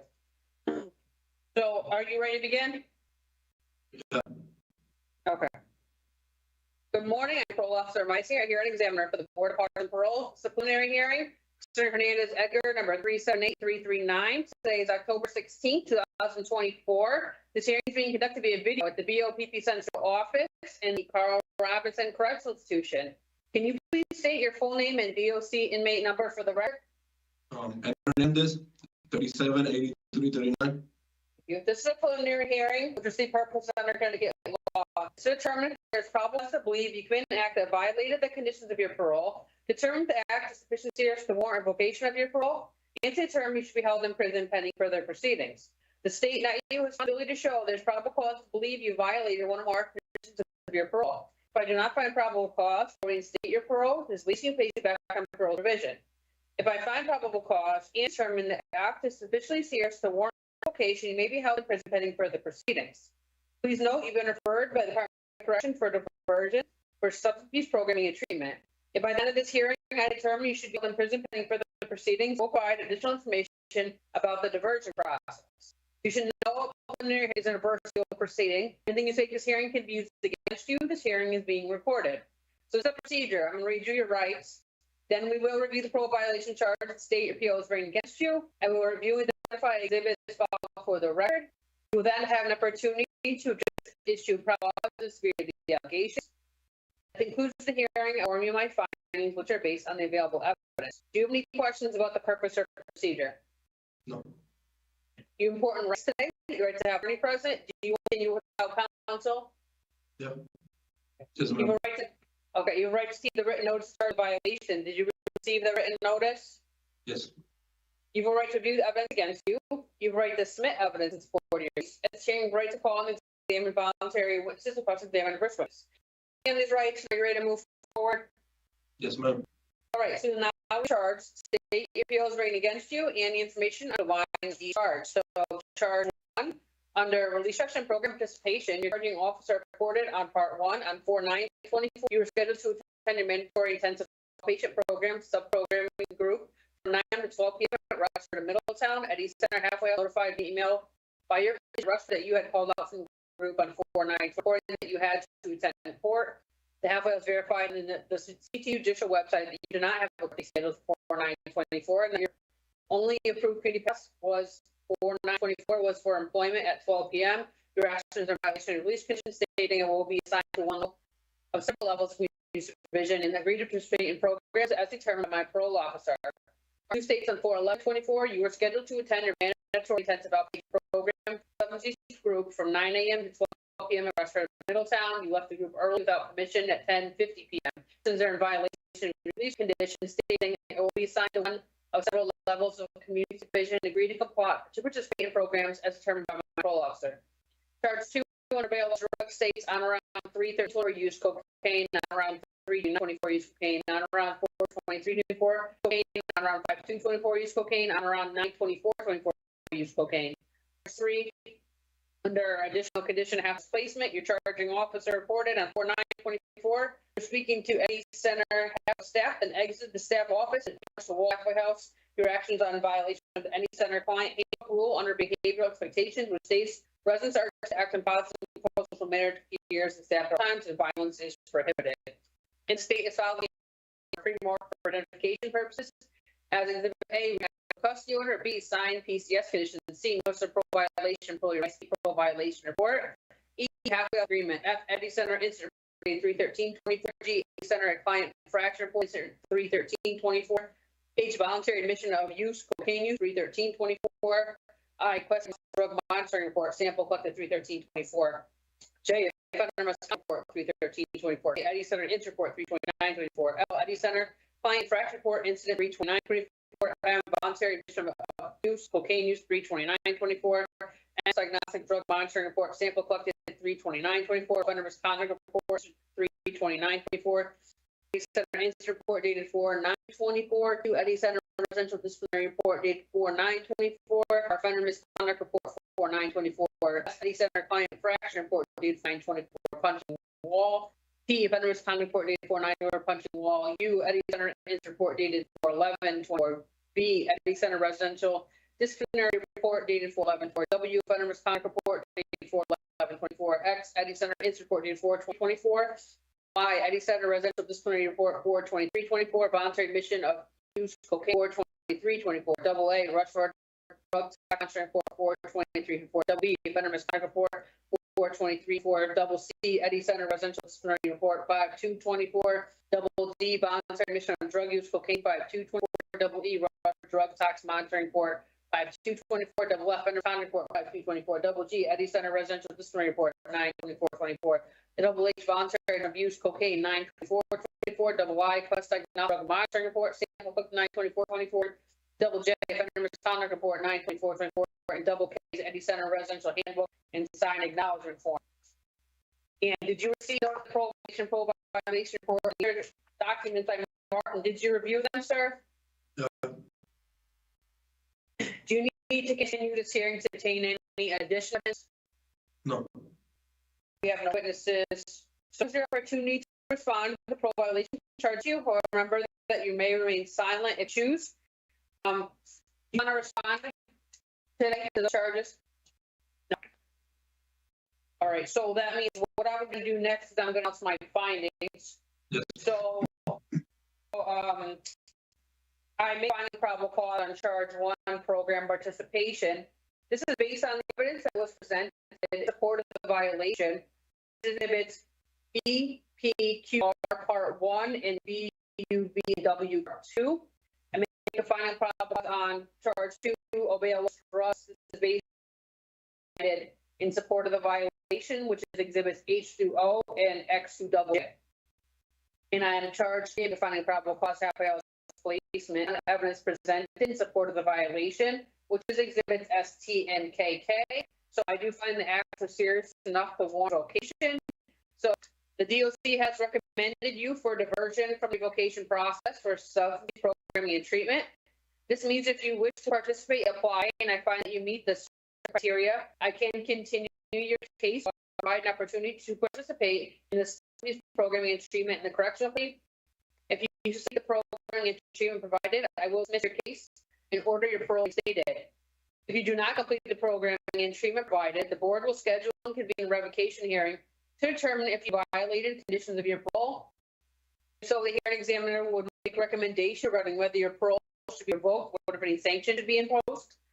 The decision to participate in diversion is voluntary. Do you understand the diversion process, and do you want to apply for it? You're talking about the program, right? I'm already in it. I'm already in it. I know. I have to officially place you in it, or you're not going to stay in it. So that's why we're here today. Oh, yeah. So in other words, you already started it. So that means that you want to continue with the program, correct? Yes, yes, ma'am. Okay. So I'm going to announce my findings with respect to your eligibility. If I determine you're eligible, I can accept your application and divert from revocation. So I have determined all relevant information. I have reviewed all relevant information. My finding is as follows. I find you have no pending misdemeanor or charges. I find your discharge date is more than 60 business days from the date of today's hearing. I find there is evidence that you have identified substance abuse treatment needs, and that substance abuse is usually considered to be a motivating factor in your alleged failure to comply with the terms and conditions of parole. And I find there's evidence that you received or provided with an opportunity to receive substance programming or treatment during your period of parole supervision in the community. I have determined you are eligible for diversion for substance use programming and treatment. Before I accept your application for diversion, I ask ask you indicate whether you understand the following by saying yes or no. I understand I will remain incarcerated while I receive programming and treatment, and that parole revocation proceedings may be made as a result. Yes. I understand that dismissal of my case and reinstatement to active parole supervision is not guaranteed and is conditioned upon my successful completion of the TOP program. Yes. I understand that ultimately the DOC will determine whether I have successfully completed the TOP program. Yes. I understand that my participation in this process is completely voluntary. Yes. All right, so your application for diversion is granted. You already started it. You have 60 business days from the date of your remand to complete the program. After you complete it, your officer is going to be notified and they're going to let me know, and then I'm going to reinstate your parole. Just make sure you don't get in any trouble there or get removed from the program for any reason, because then that's when we hold the revocation hearing. Okay? All right, so you're all set for today, sir. Good luck with everything. Thank you. Have a good day. You too. Good morning. Good morning, how are you? Good, thanks. Is Gonzalez there? Can I see him first, please? Yes. Thanks. You're welcome. Thank God.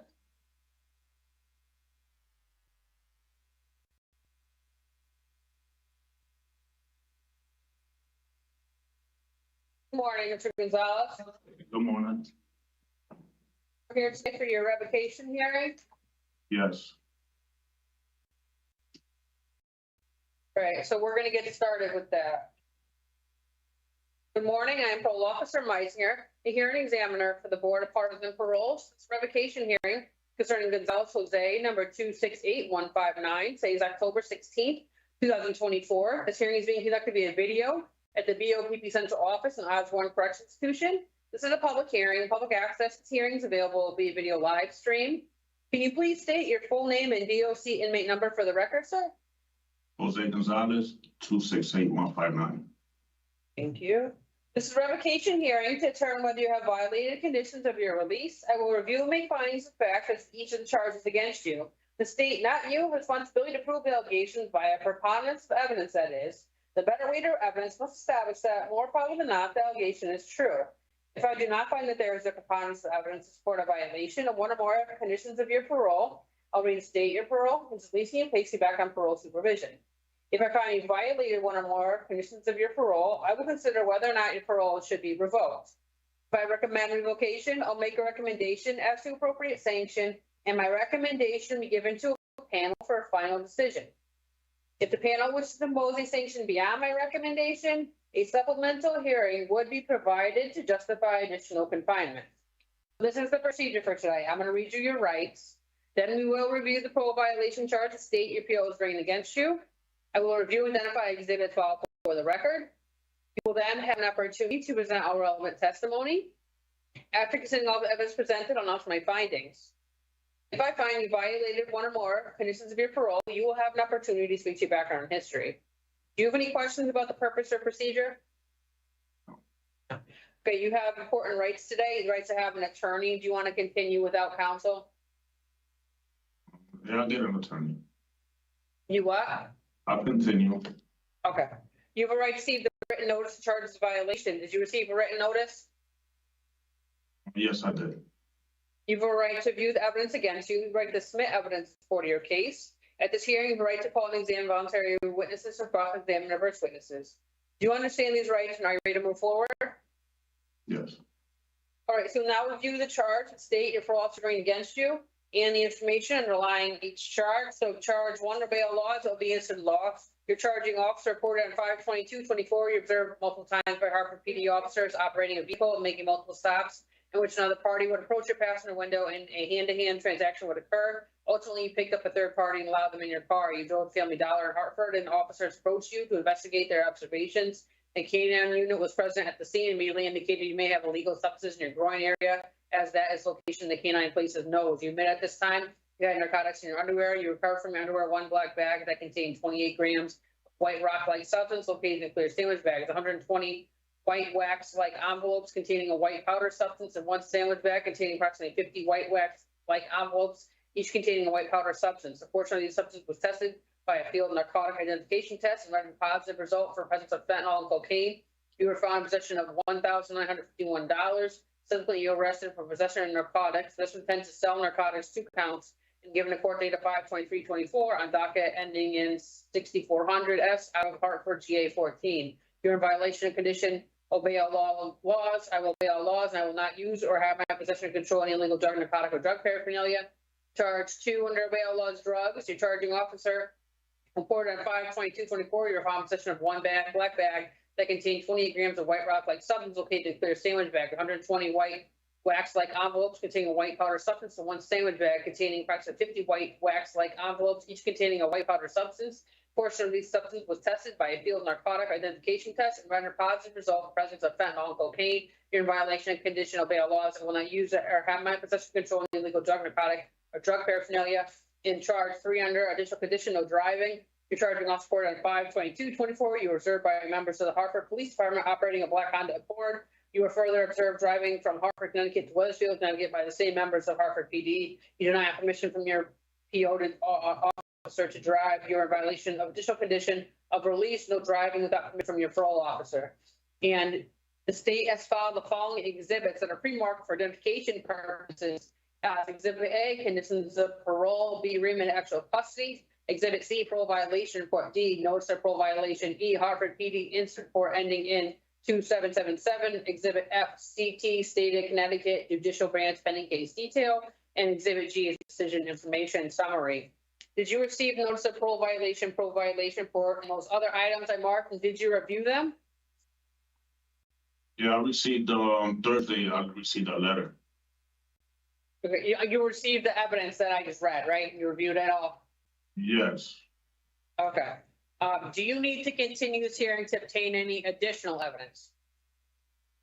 Like I told my parole officer when she came to Ms. McHugh, when she came to see me in the county, and I told her that I never had the 28 grams in the car, like saying.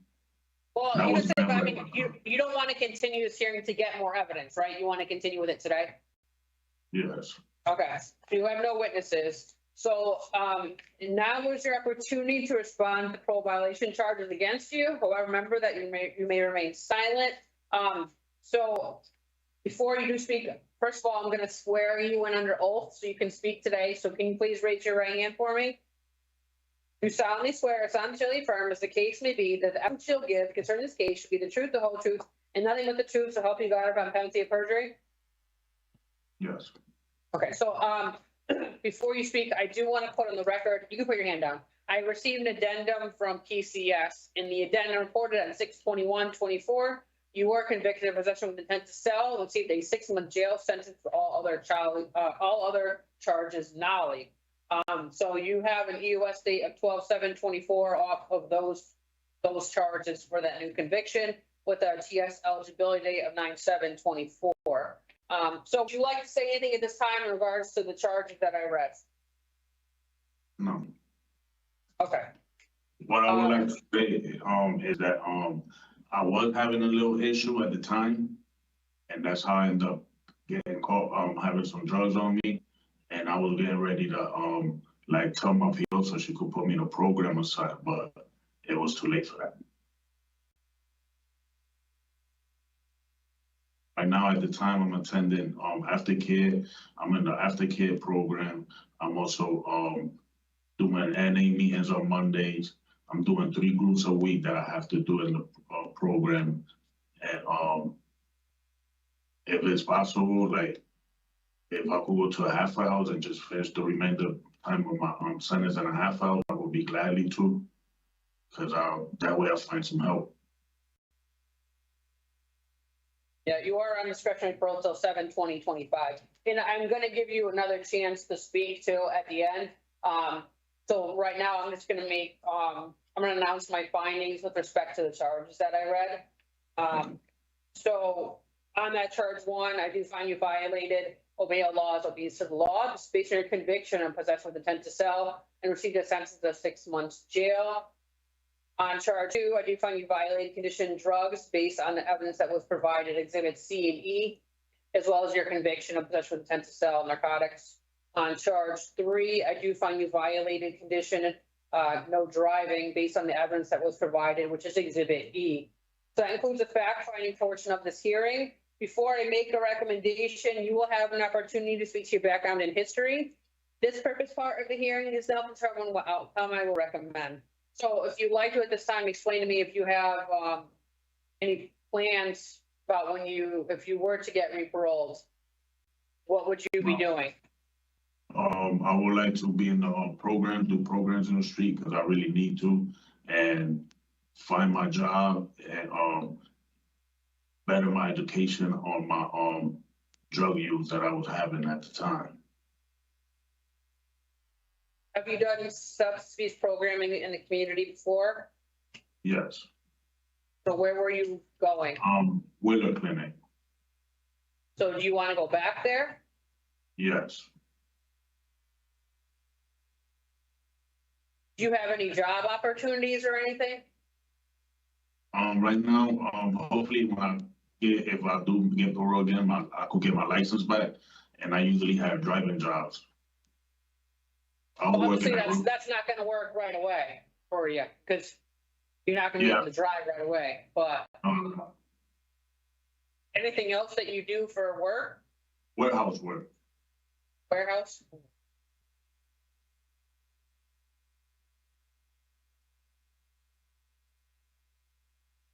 Do you need halfway house placement? Do you need housing?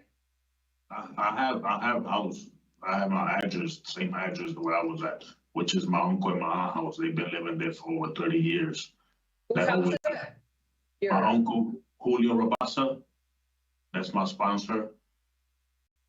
Well, he was your sponsor. Yes, So are you looking to go back there? Yes. If possible. What's his last name? Rabasa, Rabassa. What's his phone number? 860-879-8338. And what's the address? 42 Ocean Street, Hartford, Connecticut. Okay. Anything else you plan on doing when you go back out? I want to sign up for school.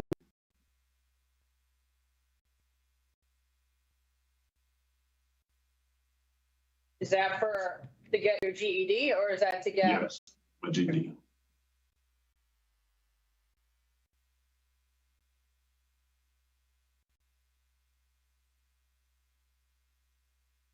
So were you saying that this occurred because you were using drugs again? Yes. And I was ashamed to tell my family about it.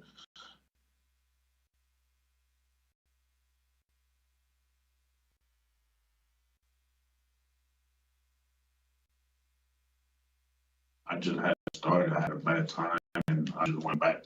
Like this time that I should never have did. Now I'm paying for it. That's why you have a parole officers to help you out and put you in programming when you're, instead of resulting in this now. Yes, I really understand that. And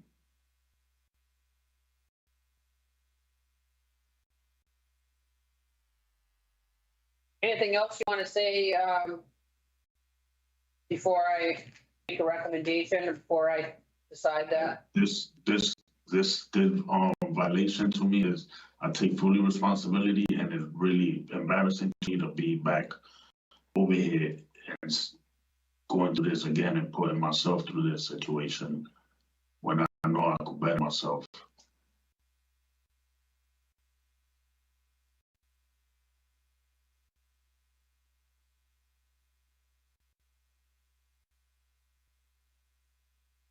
All right, so I do want to go ahead. I have oldest kids, and they there for me, and like my daughter told me the other day, like, I really need to stop coming back to this place because she don't want me to do my grandson like I did them. They was babies, the in and out jail stuff, and that got me thinking like that needs to stop.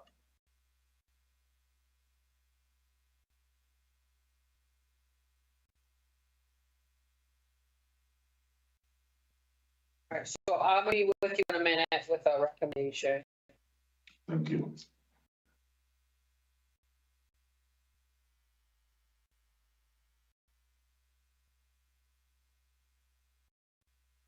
So I do want to put on the record, you don't have any prior violations on this period of discretionary parole supervision, union misconducts. Your officer recommended 3-month sanction after sentence, completion of your sentence. I will note that you were on discretionary parole for possession with intent to sell in possession of narcotics. It's unfortunate that you're resulting in the same thing that you're already on supervision for. You were in the community for about a year, 5.5 months before returning to custody. So you were out there for a little while before coming back. So I am going to recommend that parole be revoked and you be paroled for February 24th of 2025. This is about a 9-month period confinement sanction. I recommend the following parole conditions, which is operating your vehicle. I'm going to list your sponsor information to return to. Also, I'm trying to give you some remaining time in the community before you come off supervision. You're going to have 5 months left.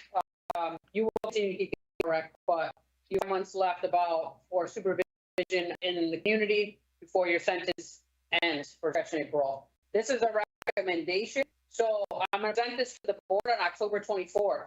So the board's going to make the decision. So they can let you out sooner if they like. Your end of sentence date for this is 12/7/24, but they can release you sooner if they like. And you can also hold all of your parole as well. So it's going to be up to the board what they decide. Do you have any questions? Do you understand? Thank you. All right, so I wish you the best of luck, sir. I hope that you get the treatment you need.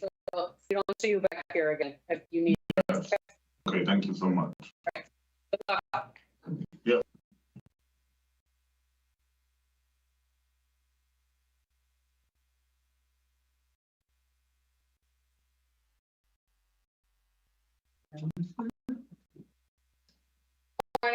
Mr. Wells, how you doing?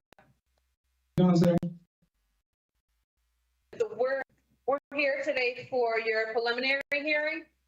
Okay. We're ready to get started. So good morning, I'm Parole Officer Meisinger, here examiner for the Board of Parties and Paroles. This is a preliminary hearing concerning Wells by Shawn, number 344-057. Today is October 16, 2024. This hearing is being conducted via video at the BOP Central Office in Osborn Correctional Institution. This is a public hearing. Okay, access to the hearing is available via live stream. Can you please state your full name and DOC inmate number, sir? Tyson Wells, 344-057. This preliminary hearing, which the purpose of Connecticut law, is to determine if there is probable cause to believe you've been act that violated conditions of your parole, to determine if the act is sufficient years to warrant revocation of your parole, and to determine you should be held in prison pending further proceedings. The state, not you, has to show there's probable cause to believe you violated one or more conditions of your parole. If you do not find probable cause, I'll reinstate your parole, which is releasing you, place you back on parole supervision. If I find probable cause, determine the act is 6 years to revocation, you may be held in prison pending further proceedings.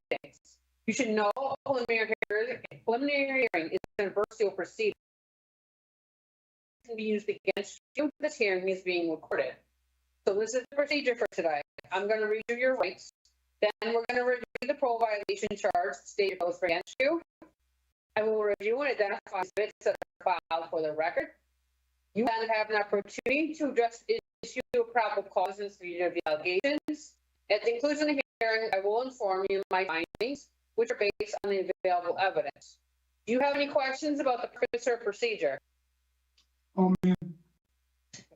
You have important rights today, the right to have a present. Do you want to continue hearing without counsel? Yes. You have a right to receive the written notice to charge of violation. Did you receive that written notice? Yes. You have a right to view the evidence against you. You have a right to submit evidence in support of your case. This hearing, your right to call and examine witnesses and statement of first witnesses. Do you understand these rights? Are you ready to move forward? Yes. So now you the charge, state your false charge bringing against you and the information underlying each charge. So in regards, charge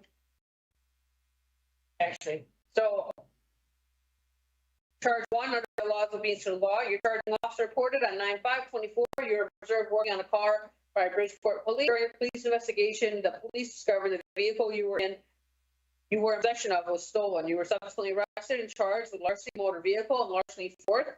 This arrest led to your probation being violated at 9/17/24. Warrant for BOP was issued at 9/17/24. On 10/1/24, you're involved in a minor physical argument with your girlfriend. Ultimately, you were charged with breach of peace. And so in regards to charge one, obey a law, obedience to the law, regarding the charge of BOP, a judge of Superior Court, the state cannot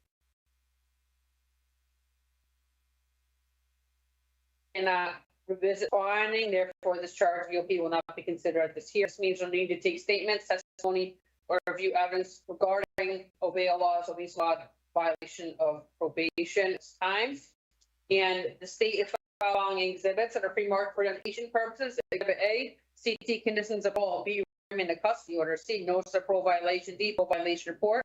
E, Bridgeport police report 9/5/24. F, violation of probation warrant 9/7/24. And G is Bridgeport police report 1/24. Did you receive notice of parole violation report, and those other documents I marked? Did you review them, sir? Yes. Yes. Well, because it went out, when you were talking, I couldn't hear you at one time.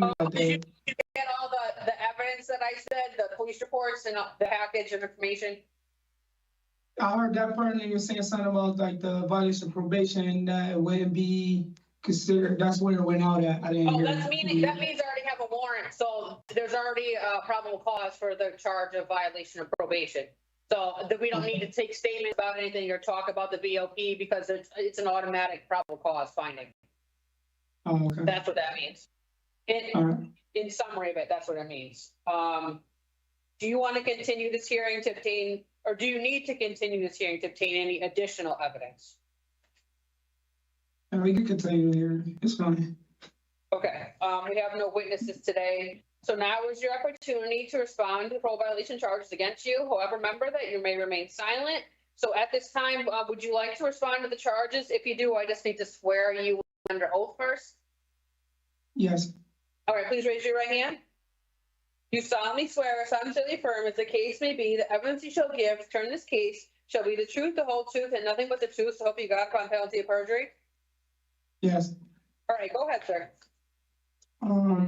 Far as give me a second, I'm trying to think of the dates with the larceny motor vehicle and far as that concerned, I was able to make bond on that. So he let me make bond. I wasn't remanded for it. I was actually out on bond on it. I don't see how that's part of my violation now.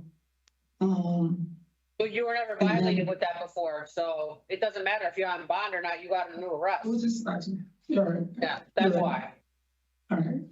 Go ahead. You could, it's all right, go ahead. Because I'm not going to be able to get it out the way so we can just continue. I don't need to respond, right? We can just.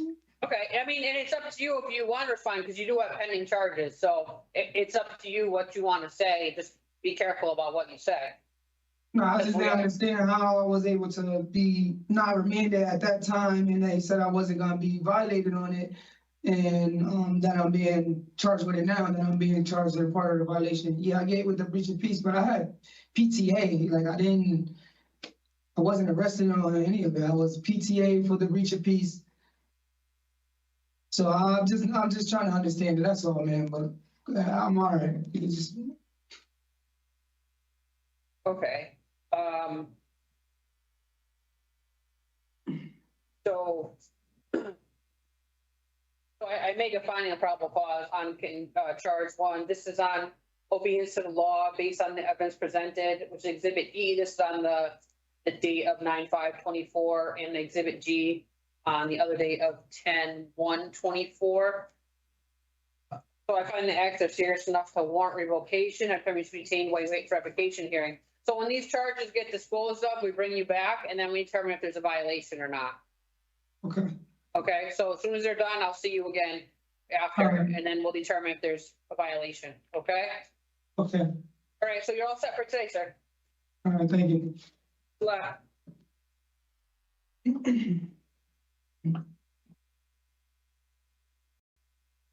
Is that? Yeah, I mean,